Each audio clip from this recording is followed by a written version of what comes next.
السلام علیکم ورحمۃ اللہ وبرکاتہ حامدہ و مصلیٰ اما بعد فاعوذ باللہ من الشیطان الرجیم بسم اللہ الرحمن الرحیم۔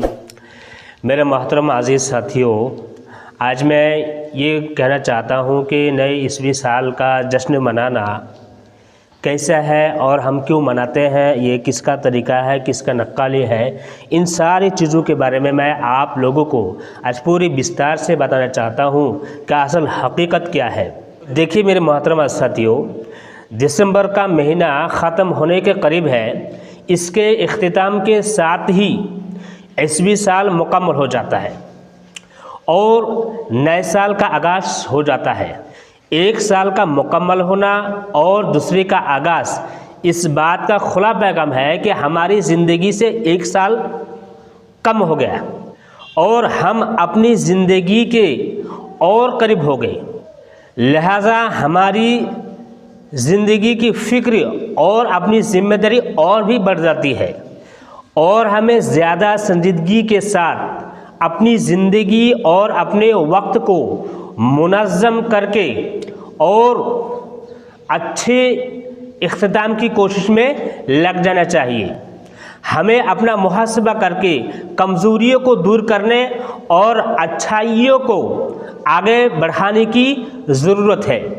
اس لیے میرے محترم عزیز ساتھیوں، یہ دیکھا جاتا ہے کہ عیسوی سال کے اختتام اور نئے سال کے آغاز کے موقع پر ہمارے ملک کے بہت سارے مسلم اور غیر مسلم بالخصوص نوجوان خوشیاں مناتے ہیں، اور یہ خوشیاں مناتے وقت وہ جائز اور مناسب حدود سے نکل کر بہت سے ایسے کام کرتے ہیں جنہیں ایک سلیم العقل انسان اچھی نظر سے دیکھتا بھی نہیں، اور نہ ہی انسانی سماج کے لیے وہ کام مفید ہے، بلکہ حد درجہ تو یہ ہے کہ وہ مضر ہے سماج کے لیے۔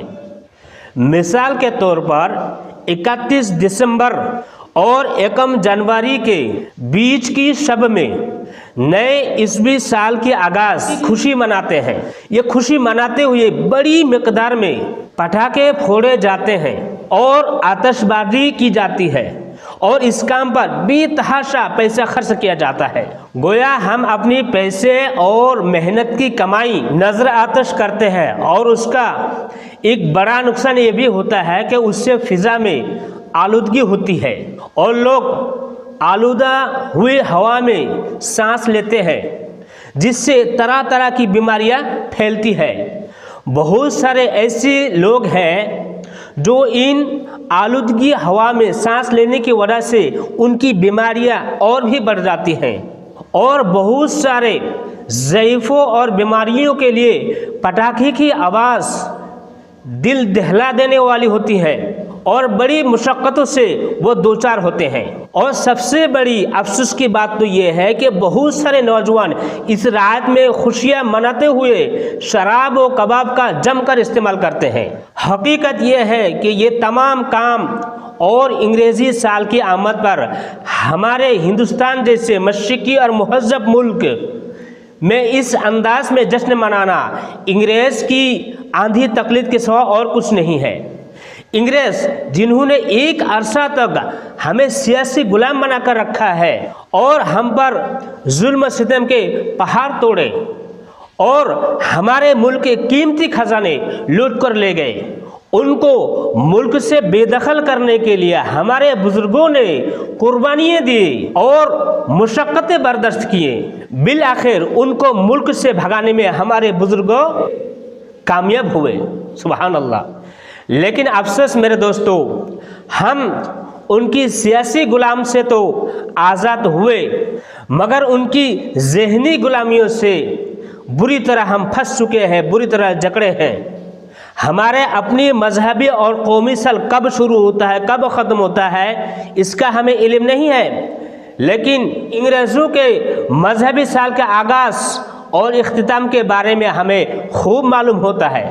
اس موقع کا ہمیں بے صبری سے انتظار رہتا ہے، اس کے لیے ہم اپنی دولت اور اپنا قیمتی وقت اور اپنی خزانے لوٹانے کے لیے ہم بے صبری سے لوٹانے کے لیے بے تاب رہتے ہیں۔ کیا ہمارے ملک کی تاریخ، کیا ہمارے ملک کی تہذیب اور ہمارے ملک میں پائے جانے والے مذاہب اس کی اجازت دیتے ہیں؟ ہرگز نہیں، کبھی نہیں۔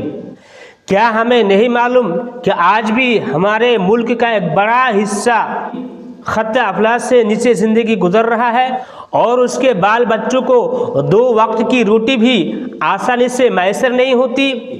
لباس، مکان، علاج وغیرہ تو دور کی بات ہے، مگر ہم غیروں کی نقالی میں ایک ہی رات میں نہ جانے لاکھوں کروڑوں روپے، اربوں خربوں روپے خرچ کر دیتے ہیں۔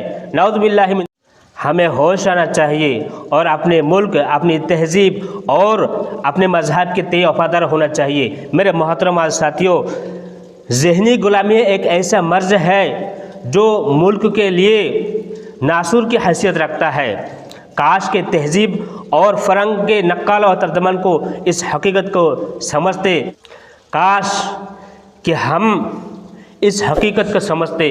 اللہ پاک رب العالمین ہم سب کو اس پر عمل کی توفیق عنایت فرمائے، آمین۔ وآخر دعوانا الحمدللہ رب العالمین۔ السلام علیکم ورحمۃ اللہ وبرکاتہ۔